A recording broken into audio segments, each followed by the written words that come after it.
Vamos dar continuidade ao estudo sobre Cristologia. Já vimos então a questão semana anterior sobre o sacrifício de Jesus, Jesus na história, aquilo que ele fez, assumiu forma de servo,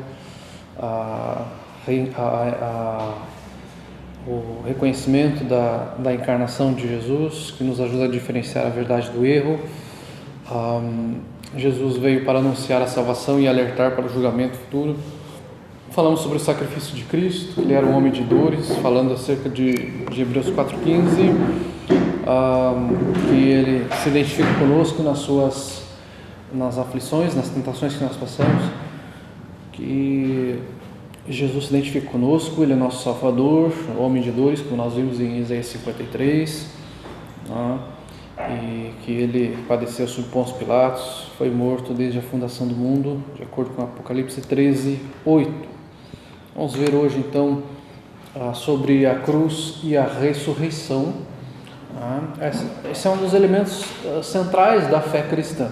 É essencial o verdadeiro cristão compreender, reconhecer que Cristo não apenas morreu, mas que ele também ressuscitou.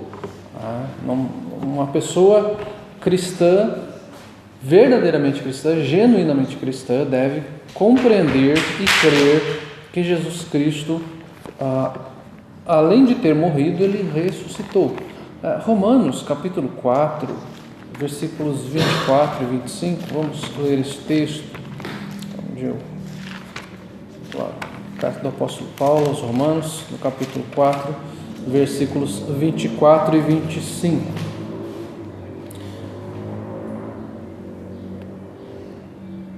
Nós lemos lá o seguinte: mas também por nossa causa, posto que nós igualmente nos será imputado, a saber, a nós que cremos naquele que ressuscitou dentre os mortos, a Jesus nosso Senhor, o qual foi entregue por causa das nossas transgressões e ressuscitou por causa da nossa justificação.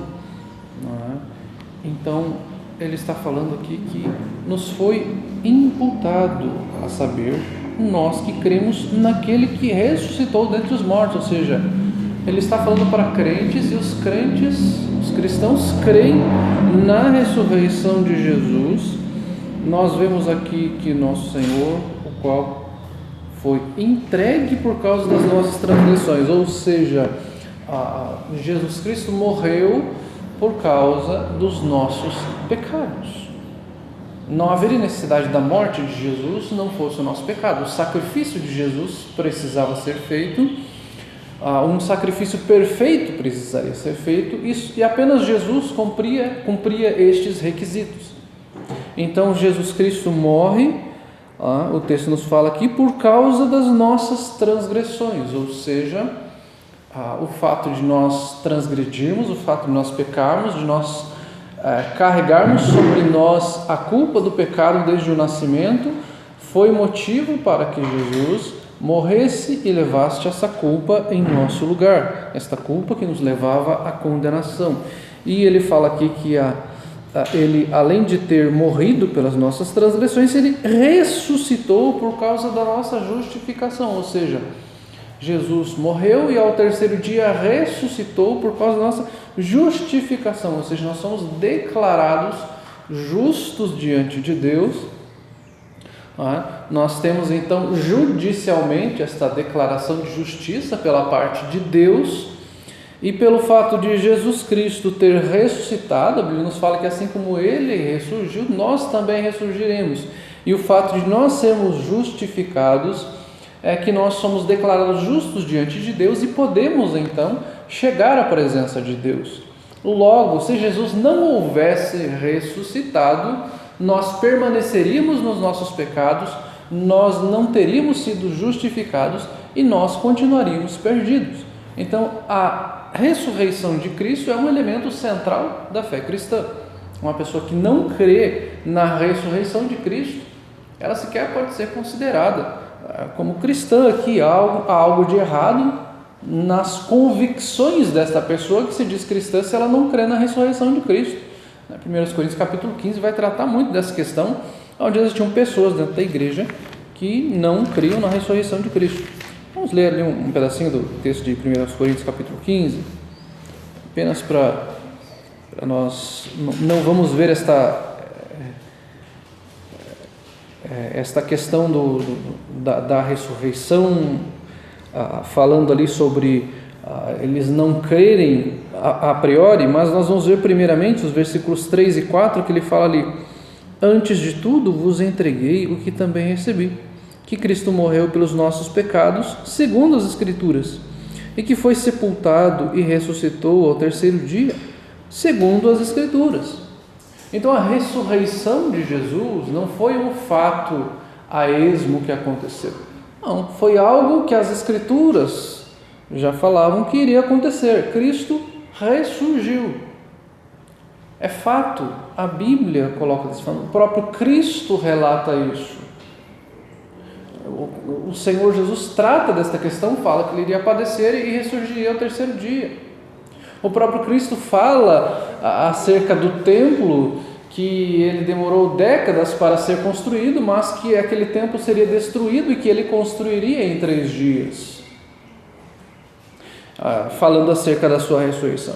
Então o apóstolo Paulo trata que ele fala: a ressurreição de Cristo acontece para cumprimento das Escrituras, ou seja, quando uma pessoa não crê na ressurreição de Cristo, ela nega aquilo que a Escritura está falando que iria acontecer.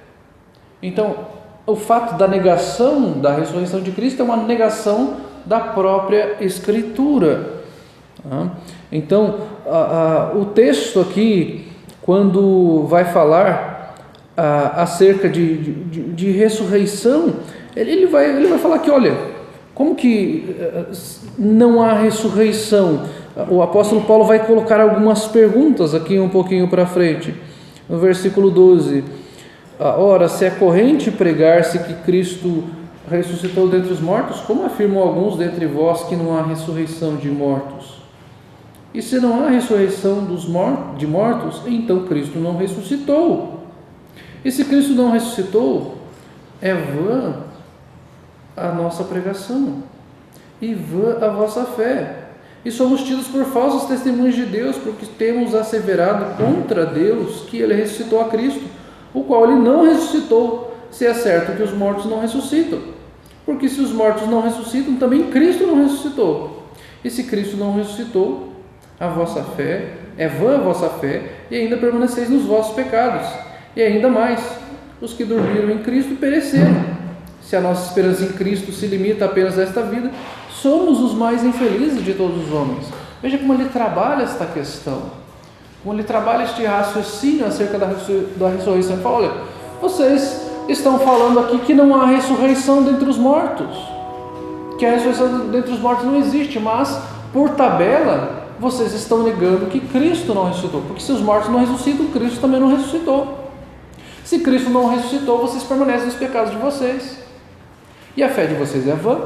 Vocês estão pregando algo que é falso. Nós somos os mais infelizes de todos os homens. Nós estamos pregando erro, nós estamos pregando engano, nós estamos mentindo. E aí para frente, mais para frente, lá no versículo 32, ele vai falar: se os mortos não ressuscitam, comamos e bebamos, que amanhã morreremos. Se não há ressurreição, se não há julgamento, comamos e bebamos. Esse texto, muitas vezes as pessoas usam esse texto aqui: comamos e bebamos agora, que amanhã morreremos, para desfrutarmos de algo, né? Mas esse texto está falando acerca de ressurreição, de pessoas que negam a ressurreição. Fala: não há uma ressurreição corpórea. Ok, mas se você está negando isso, está negando a Cristo na prática. Você está negando a ressurreição dele, você está negando a obra de Cristo, você está negando a sua redenção e você está perdido nos seus pecados. Então, coma, beba e desfrute, porque amanhã morreremos e vai acabar tudo mesmo. Esse é o pensamento, esse é o raciocínio se não existe a ressurreição. Cristo não ressuscitou. Então a importância de nós pregarmos acerca da ressurreição, não apenas da morte. A morte é muito importante, é um fato muito importante naquilo que nós vemos nas Escrituras sobre Cristo, porque ela vai nos relatar o sacrifício vicário que Jesus Cristo fez por nós, a necessidade de um sacrifício por nós pecadores. a necessidade de levar a culpa de alguém, a necessidade de alguém inocente, puro, santo e bom morrer no lugar de pessoas imundas, sujas, cheias da culpa do pecado, que não tem capacidade nenhuma de pagar pelos seus pecados. Então, há esta importância de nós compreendermos a ressurreição de Cristo como um elemento central da fé cristã. Uma pessoa está em sérios problemas se ela não crê na ressurreição de Cristo, se ela não crê na ressurreição dos mortos, se ela não entende a eternidade. Não, eu não sei, acho que não tem ressurreição, acho que a gente vai lá para a terra e acaba tudo, ou não tem julgamento, ou há uma outra vida em outro lugar, uma reencarnação. Isso não é cristianismo. Nós falamos de ressurreição, de redenção, quando nós teremos novos corpos, onde o Senhor vai restaurar os nossos corpos, como diz 1 Coríntios capítulo 15 aqui, onde este corpo corruptível será revestido de incorruptibilidade, onde este corpo mortal será revestido de imortalidade. Ele vai falar, tragada foi a morte. Aí vai falar, onde está a morte, a tua vitória? Onde está o aguilhão? Então foi Cristo quem venceu a morte. Então vai chegar aquele momento definitivo onde a morte será vencida, onde nós seremos restaurados, onde não haverá mais doença, morte, dor, onde o Senhor vai mostrar que Ele venceu todas as coisas. Nós vemos então que a morte de Cristo, ela foi algo humilhante, doloroso, cruel. A morte de Jesus pode ser muitas vezes encenada por aí, o pessoal fala, olha que linda essa cena, quando acontece algum teatro em época de Páscoa, ou quando conta a história de Jesus no Natal mesmo, ao invés de contar só a história do nascimento, às vezes passa algum filme sobre a crucificação de Jesus, mas na Páscoa passa aquela cena, olha que cena linda de amor e tal. Ela pode até refletir o amor de Deus, e nesse sentido é algo lindo mesmo, aquilo que o Senhor fez por nós. Foi algo terrível, foi algo humilhante. Jesus foi humilhado, Jesus foi cuspido, Jesus recebeu tapas, recebeu chicotadas, coroa de espinhos na cabeça, foi crucificado, foi algo extremamente doloroso e humilhante, foi tratado como um bandido. Gálatas capítulo 3, o apóstolo Paulo vai falar que ele fez maldição em nosso lugar, citando ali o texto do Pentateuco, ali falando maldito, aquele que for pendurado no madeiro. Então ele foi sentenciado à morte como um fora da lei, como um bandido. Ou seja, não há um evangelho a ser pregado se nós não falamos deste sacrifício de Cristo e da ressurreição. Não há como nós pregarmos o evangelho sem falarmos o que Cristo fez na cruz e por que Ele fez isso na cruz. Jesus fez isso na cruz. Não foi um ato teatral, foi um sacrifício, porque o pecado tomou conta do ser humano, e ele toma conta de nós desde o nosso nascimento. A culpa nasce conosco, nós nascemos condenados, aquela criancinha linda, maravilhosa, que começa a balbuciar palavras depois de alguns meses, que começa a andar, que começa a mamar, e você coloca um monte de cobertas nela, você vê que ela é lindinha, e que ela começa a rolar, e tudo aquilo tão bonito, tão maravilhoso, uma experiência maravilhosa para aqueles que são pais. Mas nós não podemos deixar de pensar que são crianças que necessitam da graça de Deus porque já nasceram em pecado, porque nasceram com a culpa, e elas necessitam aprender o Evangelho, elas precisam que o Evangelho seja anunciado em casa para elas, e o nosso primeiro campo missionário é o nosso lar, para pregarmos o Evangelho aos nossos filhos. Então elas precisam compreender, por que Jesus morreu? Qual foi a necessidade disso? Não é mais um filme que está passando na TV, é algo real. É por causa da condição do ser humano que Cristo morreu. A condição de perdição. Então, quando nós deixamos de falar do sacrifício de Cristo e de mostrar o significado do sacrifício de Cristo e da realidade da ressurreição, nós deixamos de pregar o Evangelho, porque não há Evangelho sem falar da morte e da ressurreição de Cristo. Não há Evangelho sem você mostrar por que foi necessária a morte e por que foi necessária a ressurreição de Cristo. Não há Evangelho. Você tira algo que é essencial, você tira a essência. Você tira o motor do carro, ele não é mais um automóvel porque ele não se move mais através de um motor que vai dar força para aquele automóvel, para que ele ande. Ele não é mais um automóvel, ele só tem uma carcaça ali.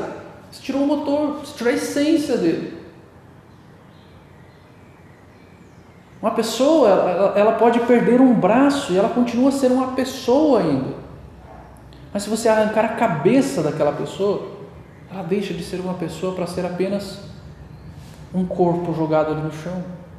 Ela não é mais uma pessoa, ela não tem mais vida. Ela perdeu a essência.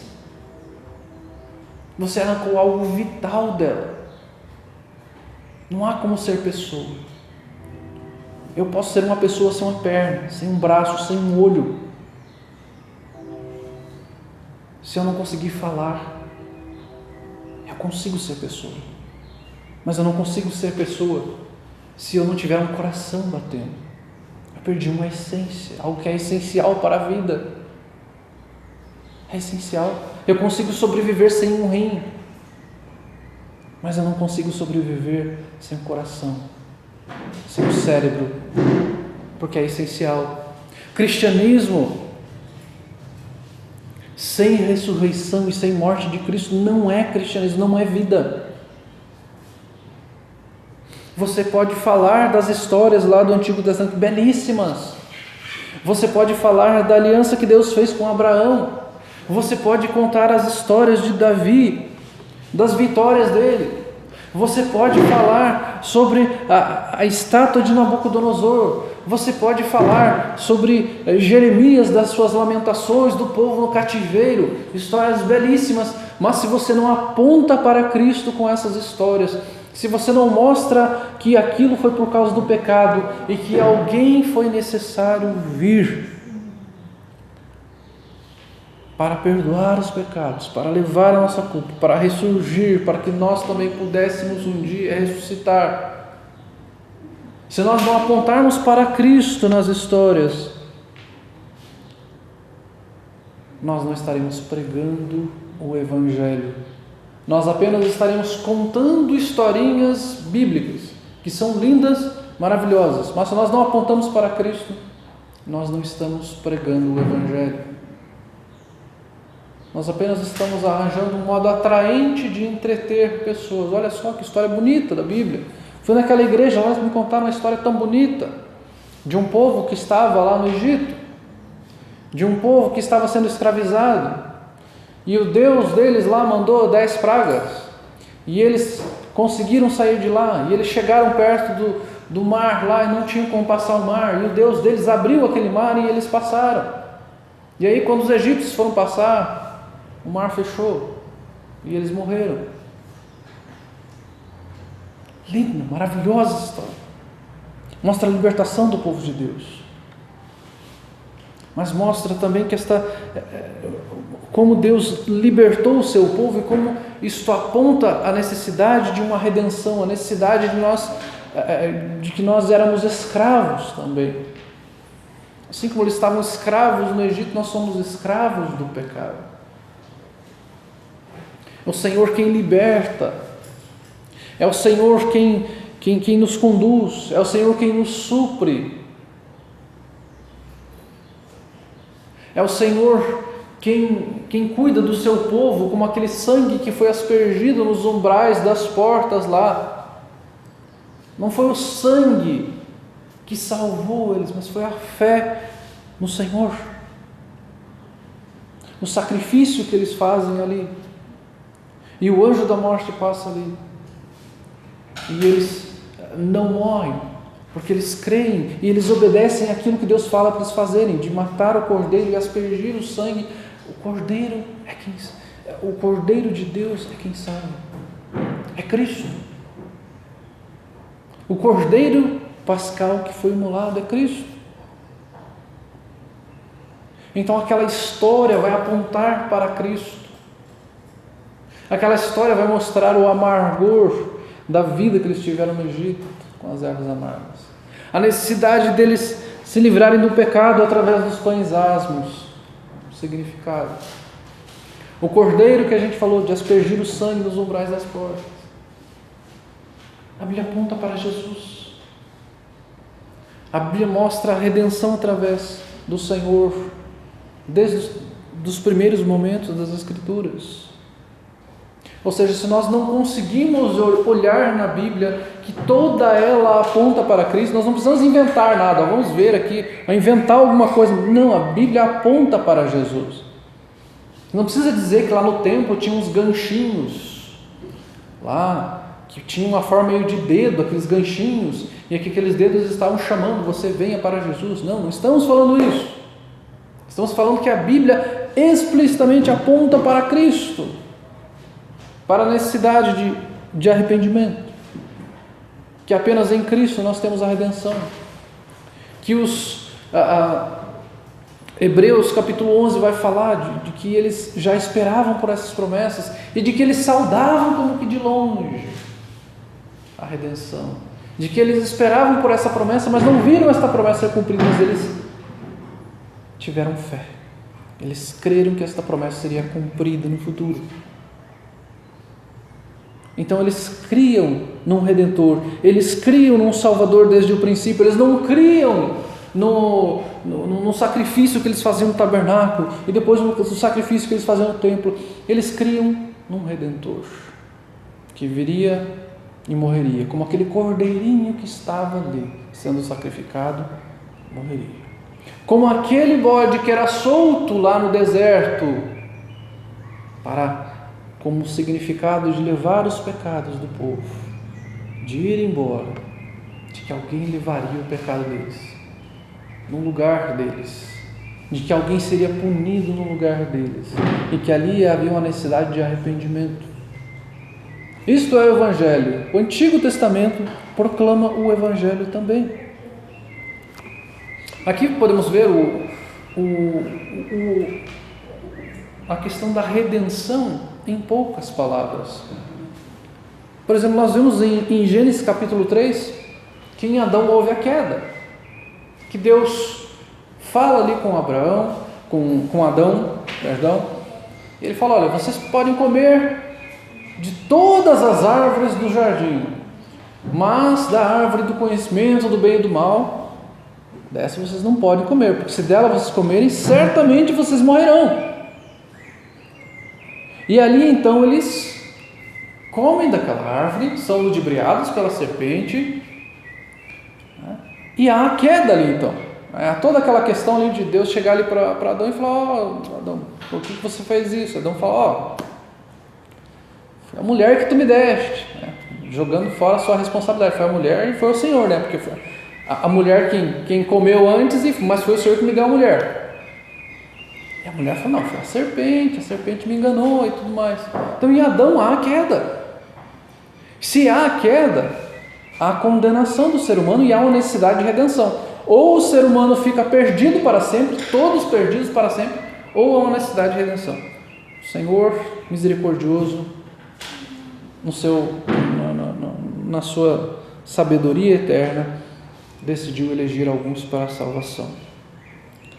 Romanos capítulo 5, nós vemos que em Cristo houve esta redenção.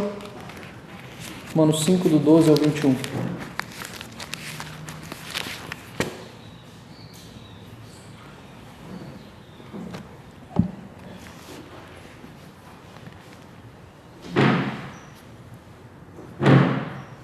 O texto lá nos diz assim: portanto, assim como por um só homem entrou o pecado no mundo, e pelo pecado a morte, assim também a morte passou a todos os homens, porque todos pecaram.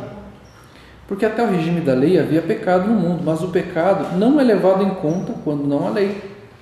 Entretanto, reinou a morte desde Adão até Moisés, mesmo sobre aqueles que não pecaram à semelhança da transgressão de Adão, o qual prefigurava aquele que havia de vir. Todavia, não é assim o dom gratuito como a ofensa, porque se pela ofensa de um só morreram muitos, muito mais a graça de Deus e o dom pela graça de um só homem, Jesus Cristo, foram abundantes sobre muitos. Então ele está falando sobre esta comparação. Em Adão, o ser humano caiu, o ser humano pecou, o pecado entrou no mundo, e em Cristo houve redenção. Através de Cristo houve redenção. O versículo 16 fala: o dom, entretanto, não é como no caso em que somente um pecou, porque o julgamento derivou de uma só ofensa para a condenação, mas a graça transcorre de muitas ofensas para a justificação. Se pela ofensa de um e por meio de um só reinou a morte, muito mais os que recebem a abundância da graça e o dom da justiça reinarão em vida por meio de um só, a saber, Jesus Cristo. Ele fala: em Adão, condenação; em Adão, perdição; mas em Cristo, a graça, a justiça reinarão em vida por meio dele. Em Cristo, a redenção. Adão, perdição; Cristo, redenção. Versículo 18: pois assim como por uma só ofensa veio juízo sobre todos os homens para a condenação, assim também por um só ato de justiça veio a graça sobre todos os homens para a justificação que dá a vida. Ou seja, Adão, com uma só ofensa, trouxe pecado e trouxe condenação. Cristo, no seu ato de sacrifício, trouxe salvação. Percebem o contraste entre Adão e Cristo? Versículo 19: porque como pela desobediência de um só homem muitos se tornaram pecadores, assim também por meio da obediência de um, muitos se tornaram justos.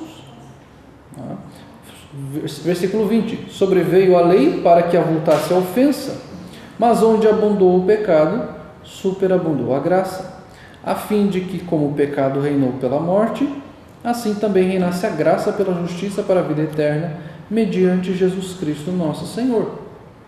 Então, desobediência de Adão, obediência de Cristo. Sempre o contraste aqui: Adão desobediente, Adão perdição; Jesus obediente, Jesus redenção. Ele fala ainda que pela obediência de Jesus Cristo, muitos se tornarão justos, ou seja, serão justificados, declarados justos. E ele fala no 20 que a lei veio para que a ofensa se tornasse mais clara para nós. Então a lei veio mostrar o quão nós ofendemos o caráter de Deus. Mas ele fala: onde abundou o pecado, ou seja, a lei mostrou o meu pecado, mostrou quão abundante é o meu pecado. A graça superabundou, porque Cristo foi gracioso para conosco. Cristo nos redimiu, Cristo nos salvou, Cristo nos tirou do lamaçal, da culpa do pecado, da condenação do pecado. E o versículo 21 fala: a fim de que, como pelo pecado reinou a morte, assim também reinasse a graça e justiça para a vida eterna mediante